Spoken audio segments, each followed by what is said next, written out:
The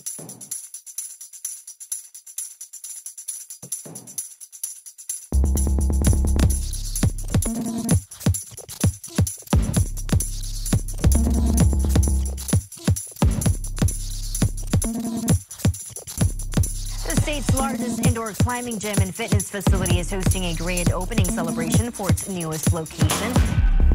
If you're afraid of heights, you may want to close your eyes for this one. The images you're going to see are literally death-defying.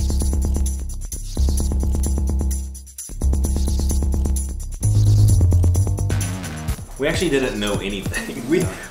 We thought, like I'll tell you how bad our first business plan was. We listed Moses as the first climber when he climbed Mount Sinai to get the 10 Commandments. We really did. No.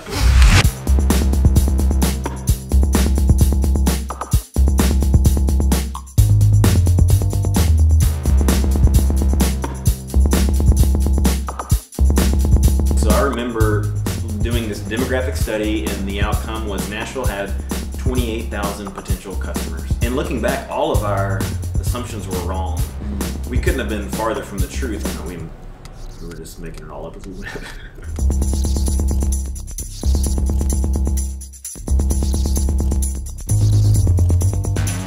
The industry is growing very, very rapidly. Indoor rock climbing and outdoor rock climbing are almost two completely separate things. Just like, it was like immediately, it was like one of those things where you go in, you experience it, and then I was like, I want some climbing shoes and a harness and a chalk bag. I've gone one time, but I know I need all of this stuff. If you and I go climbing together, like, my life is in your hands and vice versa. You know, like if we're playing 2-on-2 basketball, you know, like it's just not really, it's not the same. Most of climbing is essentially failing over and over. I think what climbing does really well is ask you to face the reality in front of you. I mean, it doesn't pull any punches. I think I climbed outdoors 48 out of 52 weekends. I skipped funerals and weddings, and you take it on as part of your identity. There's something addictive about trying as hard as you possibly can, realizing it's not good enough, and then realizing you have like an extra layer of try hard, and then that working. Man, there's something really special about this place. You know, what I'm doing really has an impact on the people in this gym.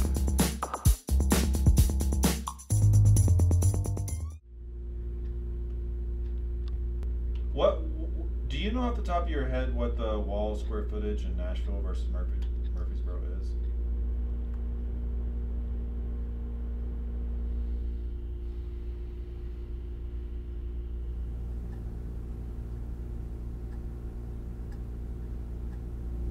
I'm just saying that we should be looking at it, trying to learn what we can, you know.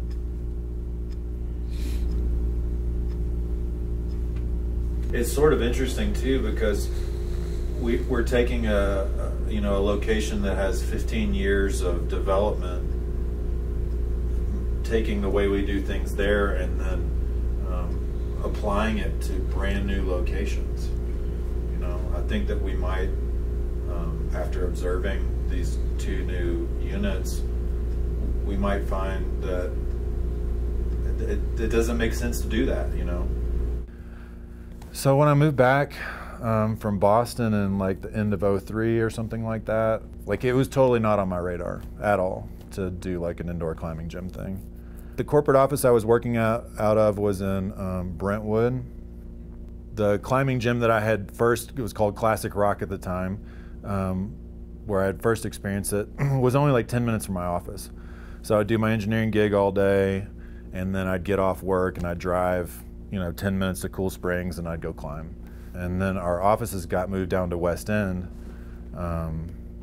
and it was like a half-hour drive at that point, right? You get off work at 5 and driving to Cool Springs at that time of day is a nightmare. I was literally out to eat at Mellow Mushroom with a couple of outdoor buds. We're eating pizza. I was like, I just can't climb as much as I want to or need to or whatever, because the drive is so far. Someone should open up a climbing gym in town and solve my problem, so I can climb more. And I literally, that sentence just fell out of my mouth. And then 5 minutes later, I'm like, that's a great idea. Like, why can't we be these people, right? And so now I'm selling my buddies on opening a climbing gym with me, and like one of these guys was like, "That's a terrible idea. That'll never work." And like we joke about it to this day because we're still great friends. He's like, "Yeah, you remember that time you asked me to be your business partner?" I had a good career, but like it just wasn't it just didn't have any soul for me. I just started working on this idea. I knew nothing about writing a business plan. I knew nothing about running a business. I didn't know what any of that meant. I just knew that it seemed like an interesting idea, kind of a distraction from the fact that I wasn't really fulfilled in the engineering work that I was doing. It wasn't really the engineering work I had set out to do when I went to school. I was an architect before we opened the gym, and I liked architecture. I loved it, but I never saw me working for myself. I always knew I would work for someone else, and I wanted to work for myself and have the flexibility to be with wife and future kids or whatever it was, and I just didn't see that path. After Carrie and I got married, we got a little money for our wedding, and I remember we had a board meeting where we were going to like list out all the ideas and like travel the world and all this stuff, and we were like, we're definitely not going to open our own business. And within a year, we were opening our own business. Well, we just got married, and we went through that whole what do we want to do with the rest of our lives sort of period that newlyweds often go through, and we decided that we would not open a climbing gym. We kicked that around a little bit, and we decided that was not for us. We both were happy in our professions. He was an architect and I was in advertising. It wasn't until he stumbled on a piece of property that was for sale that the idea really kind of started to become exciting. I'm like literally bouldering with some guy that I didn't know very well at the Classic Rock Gym, and I was like, "Hey, like, have you ever thought about opening a rock climbing gym in the city?" He was like, "Actually, we had, and we just couldn't make it happen. You should check out this building." And sure enough, like I go down there, like I call, like I get the realtor's number and call him. I'm down there the next day, which is where we opened the first climbing gym. We called about this building, and actually another friend who I ended up not partnering with, he found this warehouse over in kind of Sylvan Heights area, and so when we went to look at it, I told the realtor what we were wanting to do, and he said, "Man, there was a guy here last week who wanted to do a climbing gym also." And I was like, "What's his name?" And he said, "Drew Sloss." Lance and I don't know each other, but his wife and I had been friends our freshman and sophomore years at university. Well, I said, "Hey, I know Drew. Let's give him a call." So I called him up. I hadn't spoken with him in years. When I went back to my regular job as an architect, I emailed him, "Okay, thinking about a climbing gym, something, send," and my phone was like, ring, picked it up, "Hey, it's Drew." Because I was in my cubicle and like that thing pops up, I'm like, "Yeah, talk to me." Like I don't know who you are and I don't know how you got my number, but yeah. So that's how we met. So just like you can't make that up, right?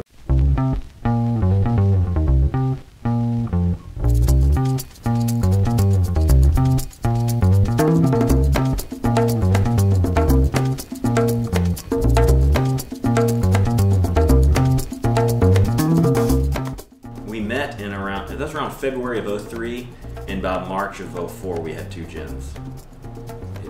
It happened fast. And man, I'm so glad I have a business partner.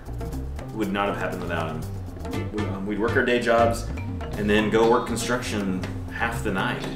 We were going to like our professional jobs as an architect and an engineer covered in paint and contact cement. It was bad. We didn't sleep very much.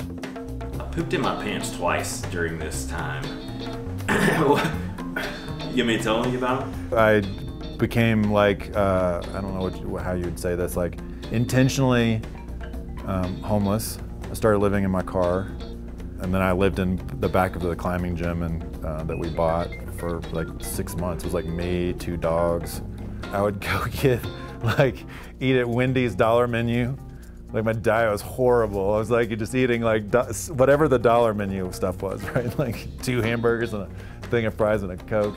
We were working 105-hour weeks for months. I started falling asleep sitting up.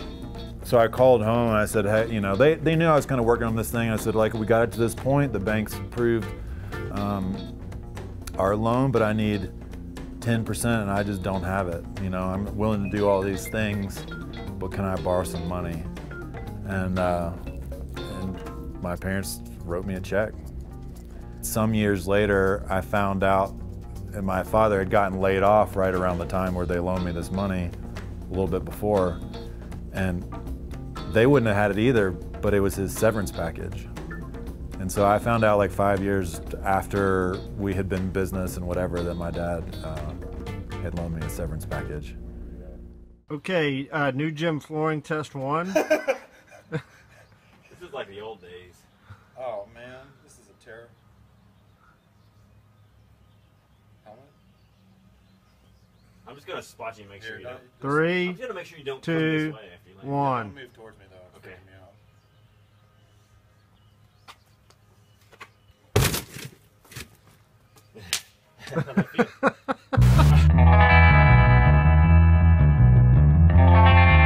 So this is a harness. This is how you attach yourself to a rope. If you don't have one, you'll fall and die. This is a rope. This is how you attach yourself to your partner. If you don't have it, you'll fall and die. These are belay devices. They're how you hold on to the rope. If you're a belayer, without them, you would drop your partner and they would die. This is a carabiner. This is how you attach a belay device to your harness, and without it, you can't hang on to anything and you fall and die. This is a quick draw. This is how you attach the rope to the wall so that when you fall, you don't die.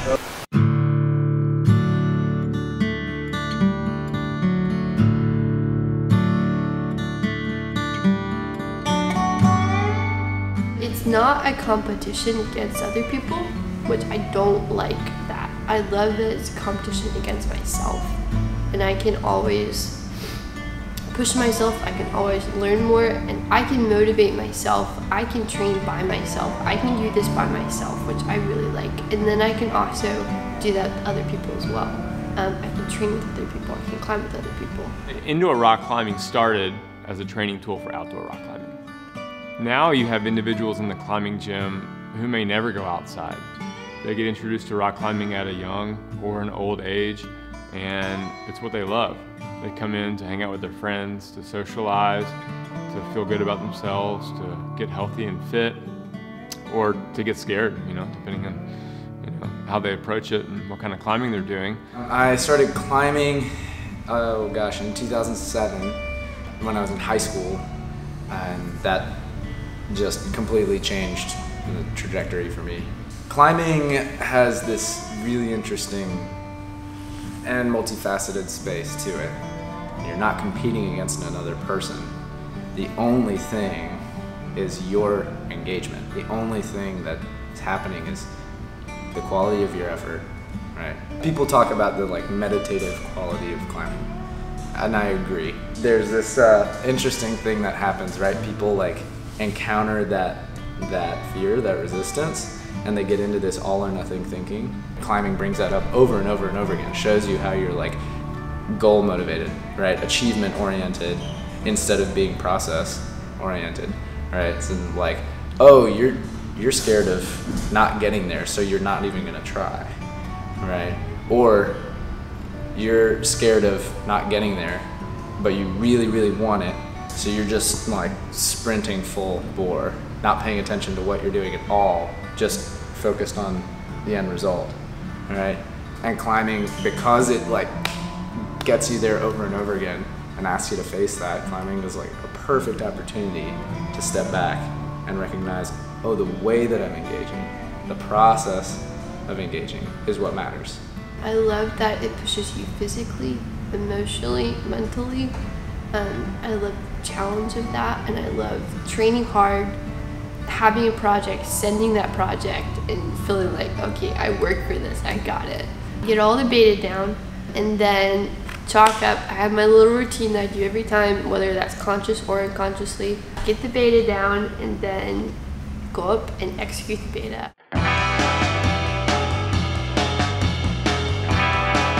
Beta is the sequence of moves and correctly executing those moves. Yeah, Send is to climb a route without falling.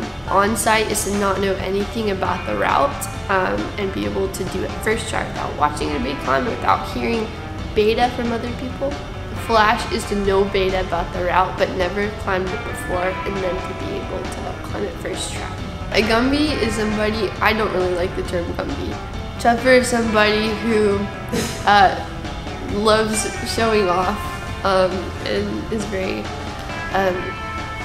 loves sharing what he does on Instagram instead of really just focusing on the climb.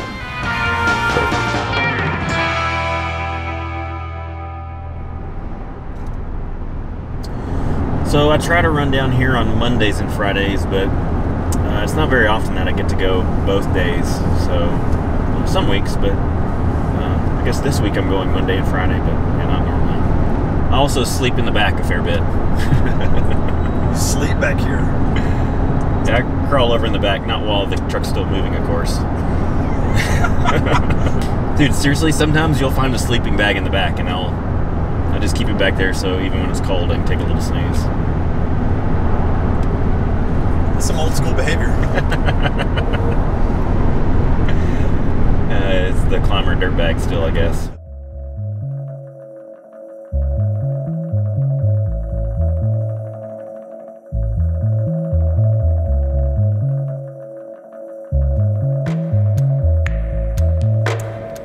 I think I was actually sitting in Colorado 2 summers ago working, and I got an email from Alan, who's our landlord, and said something about I just bought a strip center and I'm interested in having you guys take a look at it for a facility, and I all but hit delete.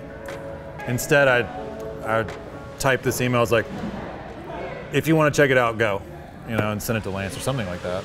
I felt like I had personally come to a place where I felt like modeling, taking risk and working hard, and some of those behaviors for my children was important, and I felt like I had not done that for a long time.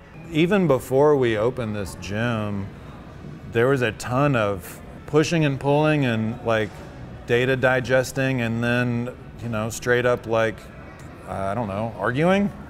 Specifically, there was a cash crunch that I didn't see coming. Now, I'm usually the money guy. I'm no accountant, I'm no CFO, I'm none of those things, but I thought I understood how the money was going to go. And when money got really tight, I just didn't see it coming. Most of your life you don't spend making decisions on a day-in-day basis that actually can have you end up living in your van.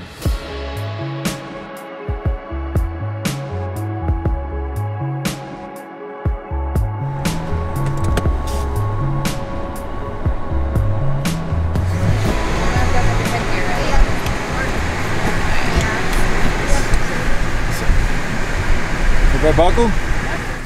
One of the first things that my wife Casey and I like kind of found out about each other is that like we both like snowboarding, and so maybe like every year or so we went snowboarding together somewhere. And then we had kids and we quit going. But then at some point we decided like this is something we would love to show them. We want to expose them to as many kind of outdoor activities as we can, and then kind of let them just have a lot of experience and choose one. Can I tickle my creative side over here, and can I be business over here, and can I like layer my family and my play in the midst of all of that? Like, does it have to be work or play, or can we like integrate this whole thing? So that's how we ended up here. I'm the one trying to plan family stuff and kids and do all that, and he's got a full plate with trying to figure out how am I going to climb Nashville, climb everything, you know, here, so that we can have these experiences together. Hey Dane. Good, how are you? There you go. I feel you. I feel you. I've had 3 conference calls back to back every single morning this week. It's a terrible time to be here. It's the worst. But I mean, like, this is the nature of this whole thing. So for years, Lance and I were like, well, it looks like that project is about to land. we can't do vacations there, or we can't, like I can't, whatever, I can't, or so we don't, and then it doesn't happen. So for forever, I have said I'm always working and I'm always on vacation.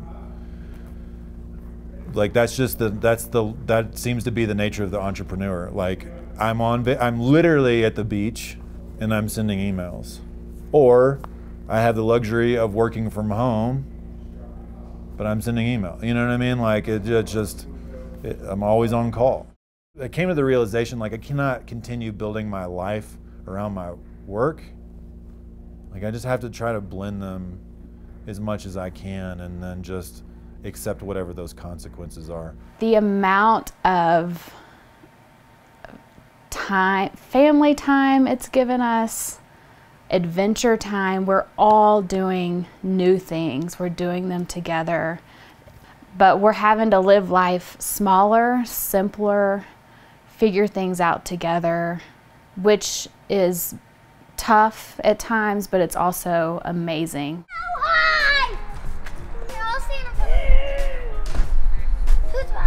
When I think about like years down the road, what I'm modeling for my children and what I'm doing with the gifts that God has given me, like I don't want to squander the opportunities that I have. And so to me, like Carrie and I talk specifically about what that looks like, where I still want to be around them as much as I can. I want to spend as much time with them as I can, but how do I use the gifts that I've been given?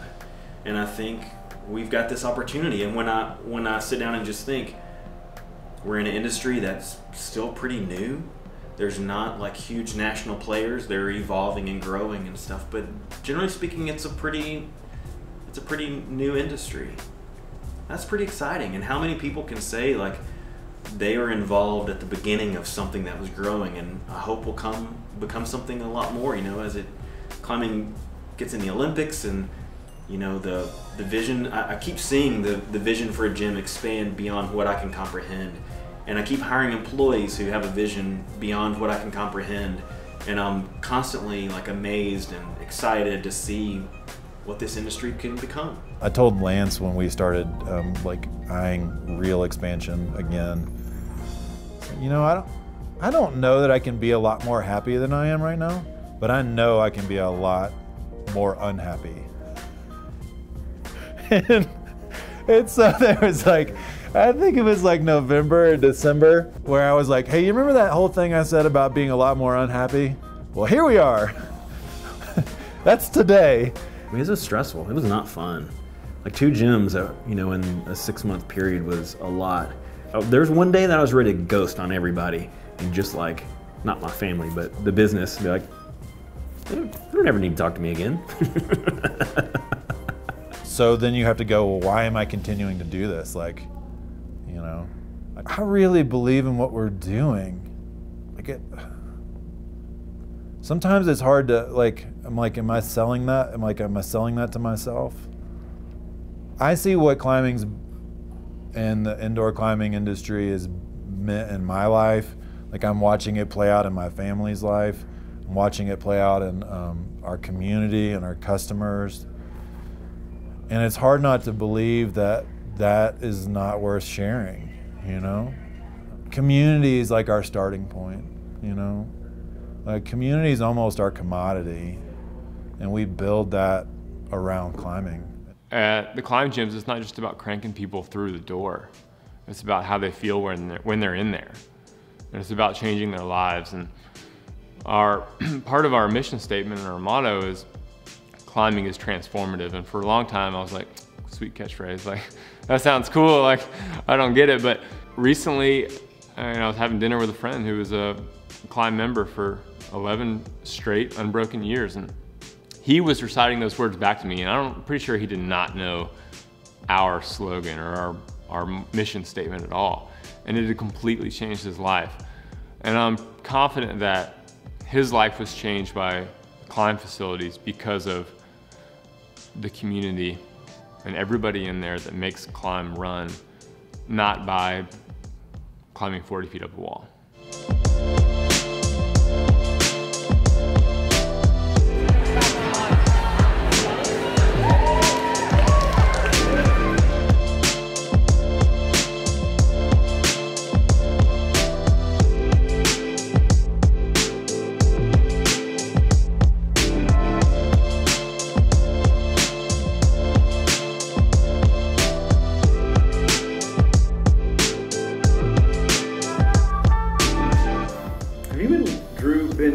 together in a while? Or even in the gym? I don't think we have, no. It's been a while. When was the last time you guys did something together? Climbing? I can't even remember.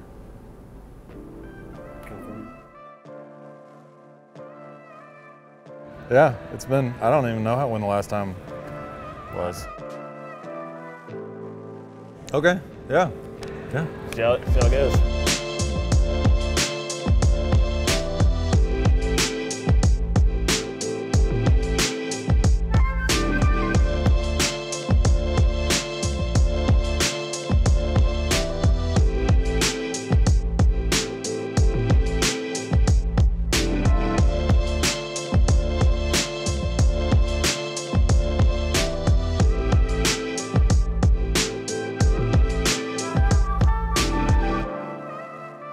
Do you think that you're done?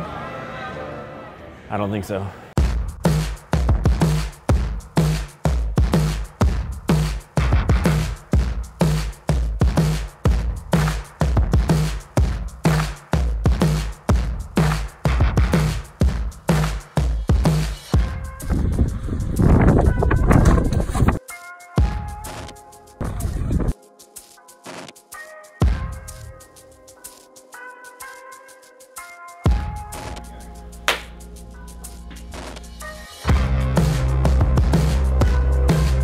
Okay.